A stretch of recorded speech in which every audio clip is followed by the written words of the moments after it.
kita kena sentiasa bersifat terbuka. Kita tak boleh nak bandingkan apa yang kita dah buat 10 tahun lepas ke, 1 tahun lepas ke, sama dengan situasi semasa sekarang. Sebab masa dia akan sentiasa berubah tau, mengikut peredaran masa. Makin ke hadapan, teknologi, sistem, kita punya transportation, semua ni akan berubah. Dia akan berubah selaras dengan era tersebut. Jadi kita tak boleh bandingkan, hari tu saya buat okey je. Tak boleh. Macam dulu kita tak banyak pakai sistem. Kita lebih banyak pakai manual, betul? Tapi sekarang kita makin ke arah sistem. Kalau boleh kita nak 100% pakai sistem.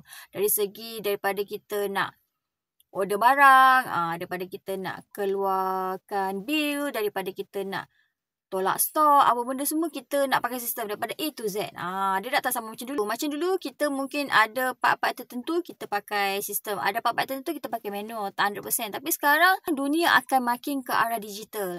Jadi kita tak nak kita memang kena adapt benda ni. Kita memang kena terima keadaan di mana dunia sekarang akan lebih kepada dunia digital. Jadi kita tak boleh nak bandingkan. Saya buat dulu okey je. Tak boleh. Dulu dah lepas. Sekarang kita kena tengok yang ke hadapan. Kita kena ikut. Kita kena masuk ke dalam dunia tersebut. Kita kena ikut peredaran masa tu. Sekarang awak berada di era sekarang. Apa dia punya keadaan, kita kena masuk. Kita kena adapt. Kita kena guna style tersebut. Macam sekarang style banyak kepada sistem. Style kepada sistem lah. Bil ke apa, semua sistem. Kita tak boleh nak ikut kita punya pendirian. Kita kena ikut apa yang sedang berlaku di zaman sekarang ni.